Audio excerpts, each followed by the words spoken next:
Hello दोस्तों, हमारे YouTube channel intelligent investor by Harsh को सब्सक्राइब जरूर करिएगा।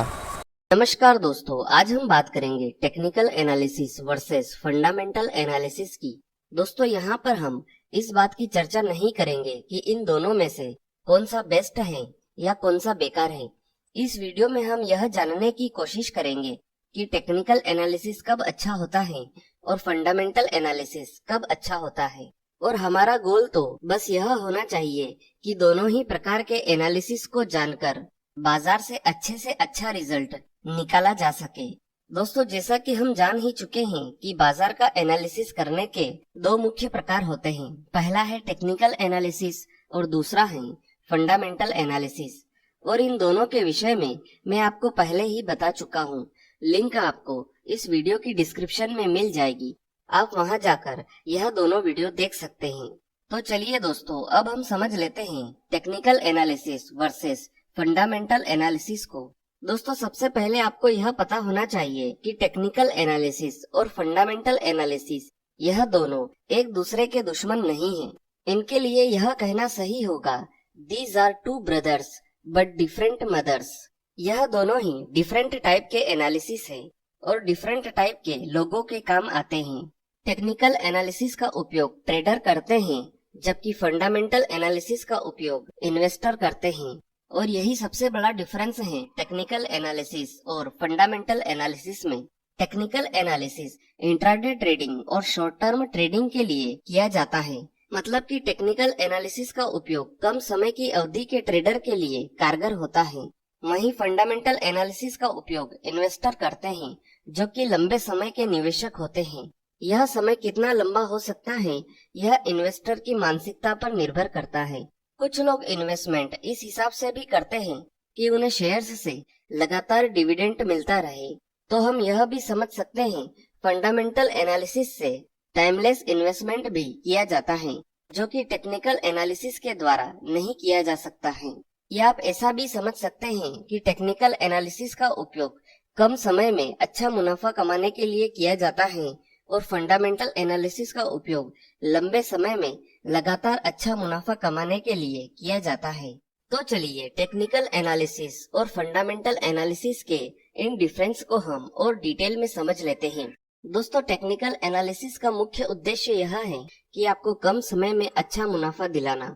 और इसके लिए टेक्निकल एनालिसिस में शेयर के प्राइस और वॉल्यूम के आधार पर अलग अलग तरह से एनालिसिस किया जाता है, जिसमें मुख्य रूप से शामिल है candlestick pattern analysis, chart pattern analysis, technical indicator analysis, बाजार का ट्रेंड आइडेंटिफाई करना, सपोर्ट और रेसिस्टेंस का पता करना, बाजार में ब्रेकआउट और ब्रेकडाउन का पता करना, अलग अलग टेक्निकल टूल का उपयोग करके बाजार में नए लेवल्स का पता करना। कुल मिलाकर टेक्निकल एनालिसिस का उपयोग शेयर के प्राइस एक्शन पर आधारित होता है। टेक्निकल एनालिसिस का मुख्य आधार हिस्ट्री विल रिपीट पर आधारित होता है। मतलब कि पहले ऐसा पैटर्न चार्ट में बना था, तब ऐसा हुआ था, तो अब चार्ट में ऐसा पैटर्न फिर से बना है, तो अब भी ऐसा हो सकता है। टेक्निकल एनालिसिस में चार्ट को एनालाइज करने पर फोकस दिया जाता है, जिससे कि आपको ट्रेडिंग और शॉर्ट टर्म मुनाफा कमाने में सफलता हासिल हो। टेक्निकल एनालिसिस आपको लंबे समय का मार्केट व्यू नहीं दे सकता है। जब हम फंडामेंटल एनालिसिस की बात करते हैं, तो इसका मुख्य उद्देश्य यह होता है कि आपको लंबे समय में अच्छा मुनाफा दिलाना। फंडामेंटल एनालिसिस के लिए चार्ट का उपयोग नहीं किया जाता है। इसके बदले यहाँ पर कंपनियों का फाइनेंशियल एनालिसिस किया जाता है, जिसमें आने वाले सालों में कंपनी कितनी ग्रोथ कर सकती है, इसका अनुमान लगाया जाता है। इसमें मुख्य रूप से शामिल है global economy analysis, local economy, sector, industry और आखिर में कंपनी के बिजनेस का एनालिसिस किया जाता है, जिसमें दो तरह के अलग अलग एनालिसिस किए जाते हैं, क्वांटिटेटिव एनालिसिस और क्वालिटेटिव एनालिसिस। और इन दोनों में अलग अलग एनालिसिस होते हैं, जैसे कि balance sheet, profit and loss account, cash flow statement, annual report, financial ratio, PE ratio, EPS, book value, management analysis, profit and sales, opponent company. ऐसे ही कई प्रकार के एनालिसिस किए जाते हैं। दोस्तों, फंडामेंटल एनालिसिस से आप जल्दी पैसा नहीं कमा सकते हैं और ना ही इससे ट्रेडिंग कर सकते हैं। इसका उपयोग केवल और केवल लंबे समय में इन्वेस्टमेंट के लिए किया जाता है। दोस्तों, शेयर को आप एक कार समझ लीजिए और टेक्निकल एनालिसिस को कार का ड्राइवर और फंडामेंटल एनालिसिस को कार का पेट्रोल। जैसे कि गाड़ी का ड्राइवर अच्छा ना हो तो गाड़ी ठीक तरह से नहीं चल सकती, वैसे ही शेयर का टेक्निकल एनालिसिस अच्छा नहीं हो तो शेयर की चाल अच्छी नहीं होगी। उसी प्रकार अगर गाड़ी का पेट्रोल अच्छा नहीं हो तो भी गाड़ी सही तरह से काम नहीं करेगी। वैसे ही अगर शेयर का फंडामेंटल एनालिसिस अच्छा नहीं हो तो भी शेयर अच्छी तरह से नहीं चल पाएगा। तो इसमें कहने का सीधा सा मतलब यह है कि गाड़ी का ड्राइवर और पेट्रोल दोनों ही अच्छे क्वालिटी के होने चाहिए।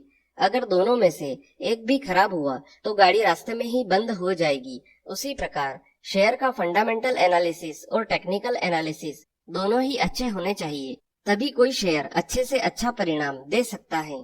अब आप में से कई लोग यह सोच रहे होंगे कि हमें कौन सा एनालिसिस करना चाहिए, फंडामेंटल एनालिसिस या टेक्निकल एनालिसिस। तो इसका सीधा सा जवाब यह है कि अगर आप एक ट्रेडर हैं तो आप टेक्निकल एनालिसिस का उपयोग कीजिए और अगर आप एक इन्वेस्टर हैं तो आप फंडामेंटल एनालिसिस का उपयोग कीजिए। तो दोस्तों, यह थी technical analysis versus fundamental analysis के विषय में संपूर्ण जानकारी। उम्मीद है आपको यह जानकारी पसंद आई होगी। अगर वीडियो से जुड़ा हुआ कोई भी सवाल आपके दिमाग में है तो आप कमेंट बॉक्स में जाकर पूछ सकते हैं। आज के लिए इतना ही, फिर मिलेंगे। Goodbye. और हमारे चैनल को सब्सक्राइब जरूर करिएगा, intelligent investor by Harsh. Thank you so much दोस्तों, धन्यवाद।